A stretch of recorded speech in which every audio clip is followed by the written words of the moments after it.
हर घर बिजली पहुंचा दिया है और बिहार ने हर घर बिजली पहुंचाने का काम शुरू किया। केंद्र सरकार ने इसको देखा और केंद्र सरकार ने बना दिया कि सारे बिहार में हर घर बिजली पहुंचाएंगे और बिहार में हुआ।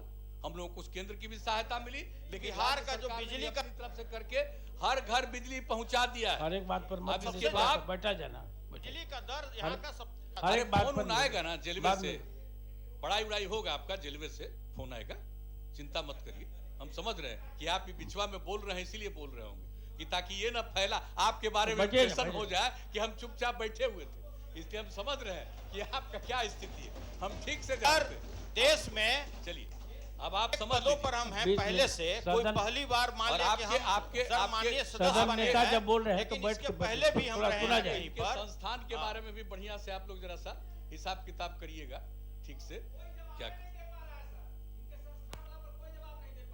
तो ये चीज जो है, तो अब आप समझ लीजिए कि बिजली की तो इतनी खपत हो रही और कितना हम लोग मदद कर रहे हैं बिजली की खपत में। 5000 करोड़ रुपया से ज्यादा का अनुदान दे रहे हैं बिजली के लिए।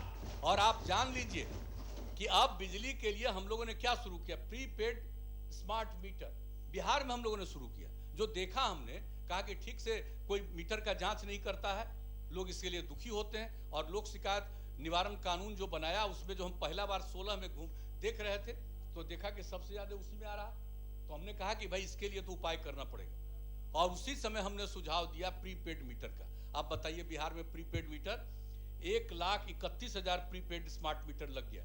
अब जो बिहार में काम किया गया, केंद्र सरकार के लोग भी देखे कि अरे तो ठीक काम है, अब तो देश भर की पॉलिसी बन गई प्रीपेड मीटर लगाने का, हर घर तक का प्रीपेड मीटर का। क्या फायदा है? सबसे बड़ा फायदा यही है कि आप जितना पैसा जमा किए रहते हैं आपका मीटर, आपका बिजली चल रहा है।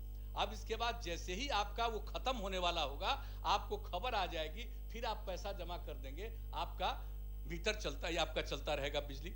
तो इसमें किसी को भी कोई देखने नहीं आएगा कि इनका मीटर क्या है, उसकी कोई जरूरत नहीं पड़ेगी, ऑटोमेटिकली ये काम होगा। इसलिए किसी को किसी तरह की कठिनाई नहीं आएगी ये प्रीपेड मीटर के चलते। तो ये इतना बड़ा काम हम लोग करवा रहे हैं, कौन चीज के लिए नहीं कर रहे हैं। और इसके बाद तो हमने मांग भी किया, हम लोगों के यहाँ तो बिजली बड़ा महंगा आता है, 4.5 रुपया आता है। अब उसके बाद हम लोगों ने कहा कि पूरे देश में एक ही होना चाहिए, जो भी होता है हम लोगों ने ये सब बात सब कही है, 1 नेशन 1 रेट, पूरे देश के लिए एक रेट होना चाहिए। ये भी हम लोगों ने सवाल किया है, कर रहे हैं।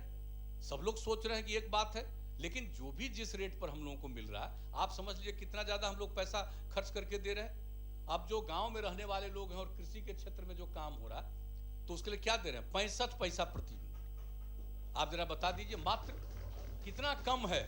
और किस तरह से दूसरी चीजों से जो करते थे वो काम, तो कितना पैसा उनको खर्च होता था ज्यादा।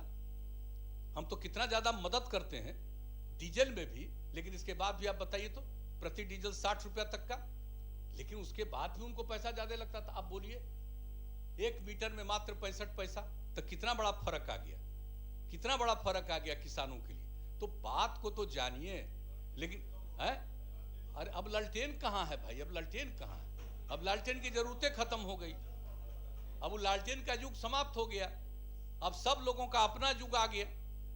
इसलिए कोई खास नहीं, अब सब लोगों के लिए, सबके विकास के लिए अब युग है। तो इसलिए हम लोग तो एक एक काम कर रहे हैं और एक एक चीज के लिए सभी तरह से। और आप समझ लीजिए जो कृषि फीडर हो रहा है किसानों के लिए, अब तक जो केंद्र की स्कीम थी दीनदयाल उपाध्याय ग्रामीण विद्युतीकरण का, उसका लाभ तो मिला। अब बाकी जितने लोग बचे हैं उसके लिए हम लोगों ने 1339 करोड़ 29 करोड़ रुपए की योजना स्वीकृत कर दी। यानी जितने लोग इच्छुक हैं कृषि के लिए, जो लोगों को बिजली चाहिए, तो इसके लिए कृषि फीडर और उसका कनेक्टिविटी हम लोग दे रहे हैं। तो आप बताइए ना भाई कौन सा काम हुआ और कितना ज्यादा हो रहा है अधिप्राप्ति, बताइए। पहले क्या अधिप्राप्ति था, कोई अधिप्राप्ति थी? शांति से बैठिए, आप लोग अधिप्राप्ति करते थे, सब गड़बड़ करते थे।